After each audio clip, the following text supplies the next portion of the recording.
before we get into the meat of the meeting and go over a couple different topics that seem to always come up.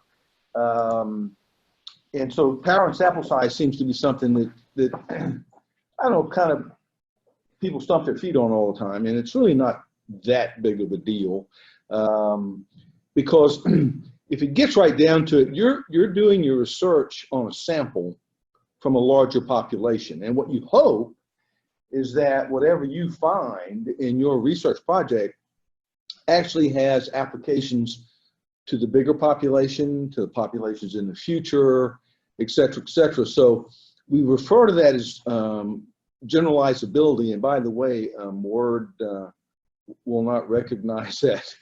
So you'll have to ask it to accept that in your dictionary. But generalizability basically means what you found is actually applicable, has external validity. It applies to groups you've not sampled. And the two big things that go into working on that, the statistical extensions, and then certainly some couple of errors that we'll go into. And so let's talk, since you're using samples, there are a couple sampling strategies, and I won't go into too much detail on them, but I will just tell you, you have a sample from a larger population, and that sample is based on things like how long you have to run your study, how much money you have, how expensive it's going to be, those kinds of things. But you want enough to be enough people, enough subjects, to be able to have some reasonable estimates of stability once you're done. And there are certain sampling strategies, for example, and I've listed a couple here: convenient sample, if you will, and forgive my gender preference, but the man on the street sort of grab people as they come along, where it's convenient.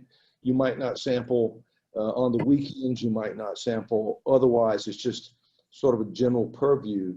You got simple random sampling, systematic cluster sampling, and it gets more complicated as it goes along.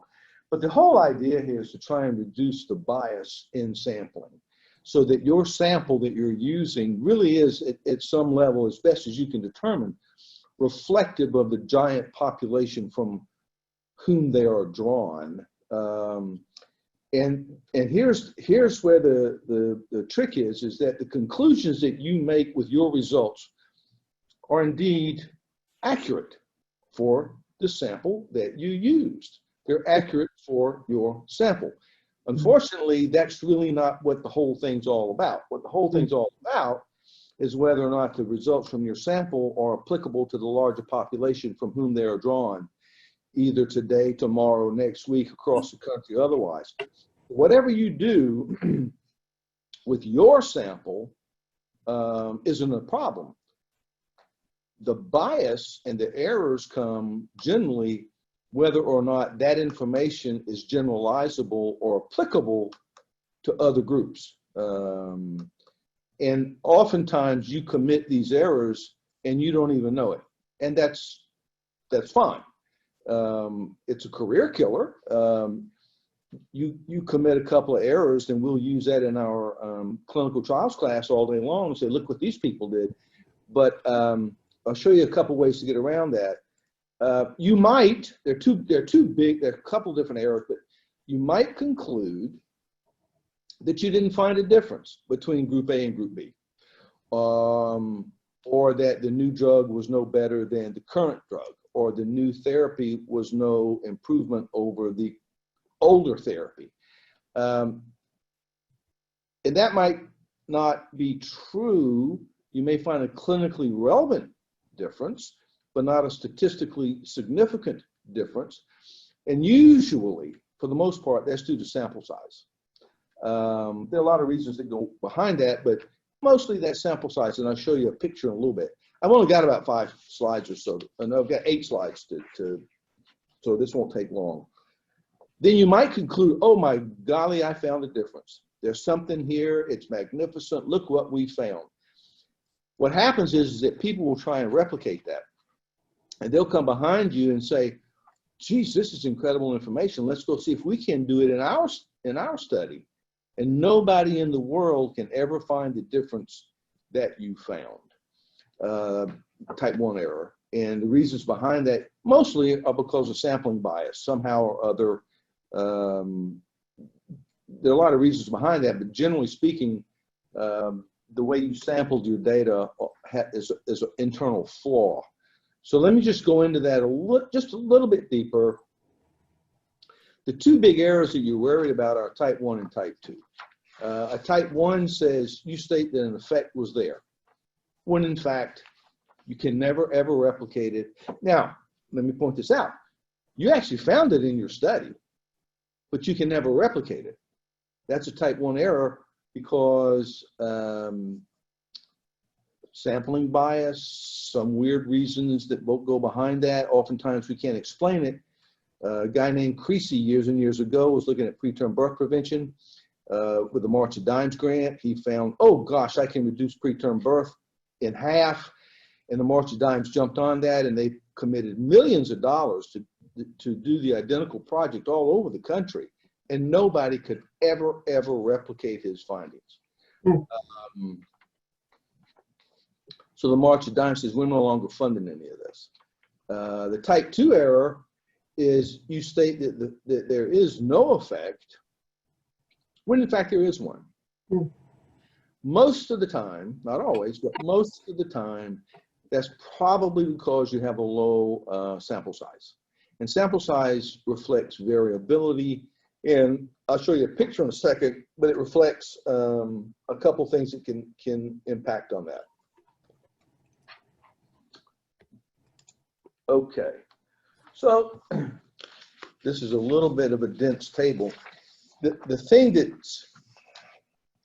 thing I'm forced to do is to remind you of the fact that this is the null hypothesis that states there is no difference, which is something that none of us as researchers really ever go after, because we're going after if there really is a difference. But because of a lot of reasons that I don't need to go into today, but the null hypothesis states there is nothing there. There is no effect. And so if you accept, or well, reject or fail to reject the null hypothesis when it is actually true or actually false, we'll show you, this little table will show you where the type 1 and type 2 errors reside. So again, you've often heard that we want alpha to be 0.05. That's the p-value. P-value is only the probability of a type 1 error. That's all that is. And we as a community have accepted that that can be 5% or less. So when you see a p-value of 0.05, it just says, you may be telling me something that's not true, but it's a 5% chance or less that you're telling me something's there when it's not. That's all it is. Type 1 error is a probability of saying something is there when it in fact is not. Remember, this is generalizable to the larger population, and we set the thing at 5%. Why? We got 5 fingers. If we had 6 fingers, it'd probably be 0.06, but that's just the way we start. Now, the type 2 error, for the most part, is where we say that there is no difference when in fact there is. And we've decided, we, not me personally, but we as a scientific community have decided that the type 2 error should be 20% or less, which is called beta, and 1 minus beta equals power. So when you come and say, gosh, I want you to help me do a power and sample size calculation. So we set alpha at 0.05, and we set power at 80%, because you see on the second dot there, 1 minus beta equal power. And if beta is 20%, then that means power is 80, which is just rule of thumb. So when somebody says, you know, the power of my study is 60%, then that means the beta error is likely to be 40, which means you probably aren't going to get funded. So that's why, and the practicality comes in here is like when Jen says, how many people do I need to run my study? Well, how long do you want to run it? How much money do you have? How many people actually come to clinic? Can we do it in a single site, or we need to do multi-site? And do we need to then think about how we change some of the parameters in the calculation? But that's where we start. So that's type 1 and type 2 error. No big deal. Type 1 is alpha. Alpha is 0.05, probability of type 1 error. Type 2 is beta. Probability of a type 2 error is 20%. 1 minus beta is power. Power is generally 80% or stronger. And that's just sort of where we do it.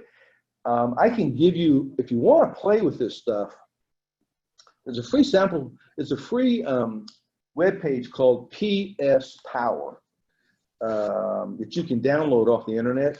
And you can go in there and play around with it and switch these parameters around. You could put in there, for example, how many people do I have, and what will I be able to find? And so we can send you that link. It's free. It runs on PC. It's easy to use. And I'll be honest with you. 90% of the power sample size calculations that I'm asked to run, you know, I'm revealing a secret of the industry here. But you can do it from that one special little thing, and it's pretty easy. So the next one. So this is slide 7. We only got one after that.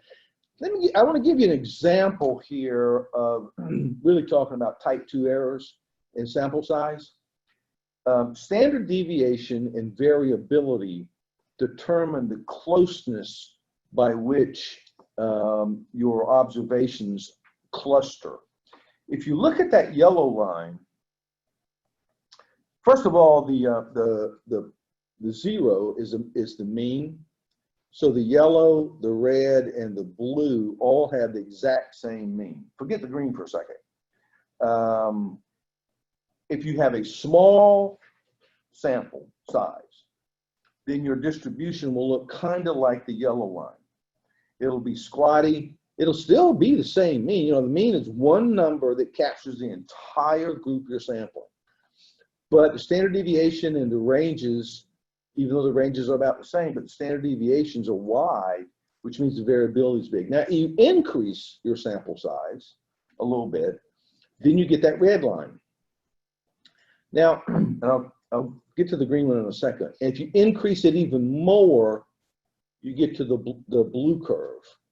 Now, what I want to point out is that if the yellow and the red and the blue happen to be, let's say, some new therapy, right? And the green is, say, standard of care. What I want you to pay attention to just for a second, look at the overlap, if you can, between the green curve and the yellow curve. They overlap a lot, which means your precision in that situation is pretty small. If you increase your sample size to the red one, then the overlap between the green and the red becomes even smaller, which means your precision is improved. Then if you increase your sample size even more so, you can look at the blue curve, and you see the overlap between the blue and the green now become much, much smaller. There's always going to be a bit of an overlap.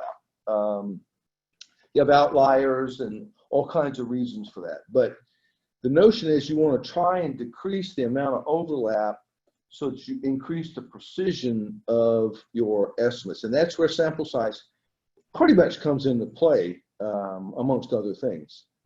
And then this last slide is just to say, I mean, I can go, in my clinical trials class, I go for over an hour on this thing, but we could talk about future topics like types of trials, superiority, non-inferiority, intention to treat as per protocol, etc.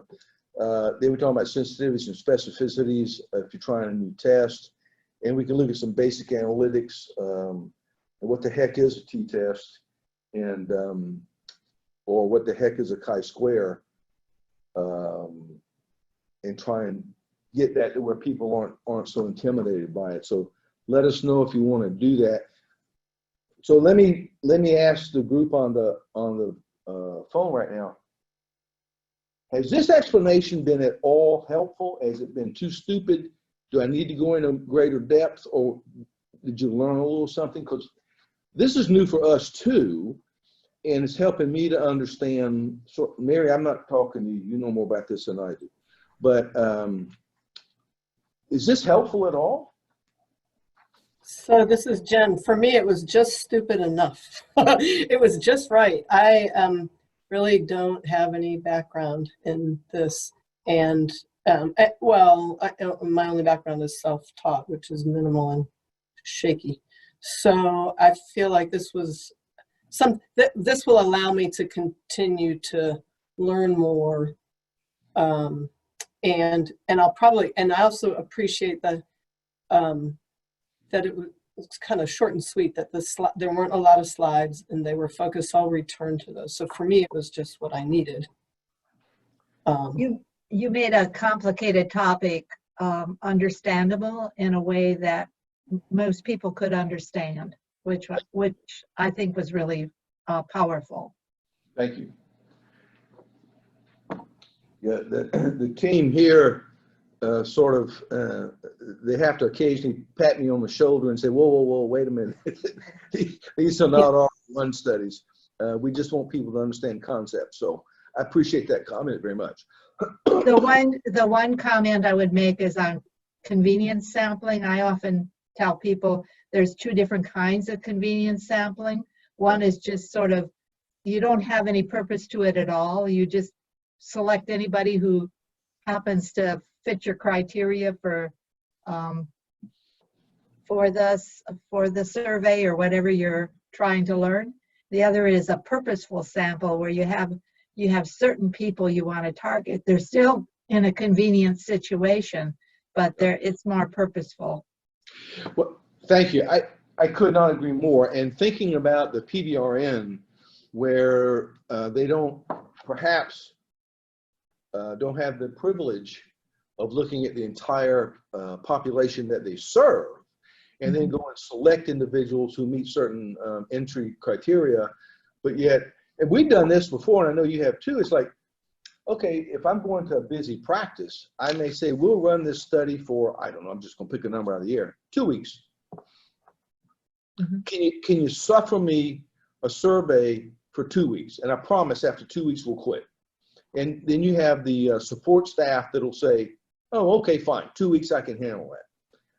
As opposed to, we want all people in this age group and that age group, and we need to get this sample size, and we'll enroll until we hit the magic number, et cetera, et cetera. So, and then, and of course, and then within practice, which I didn't even cover, you know this as well, you got interclass correlation coefficients to have to worry about those kinds of things. But we can go into that. What do you think, Mary, from a PBRN perspective? And we've done this in pediatric practices in South Carolina that I've been involved in, is say, will you do it for 2 weeks? And the staff will say, fine, but I'm quitting after 2 weeks because that's one more piece of paper I have to fill out. So we deal with whatever bias we get.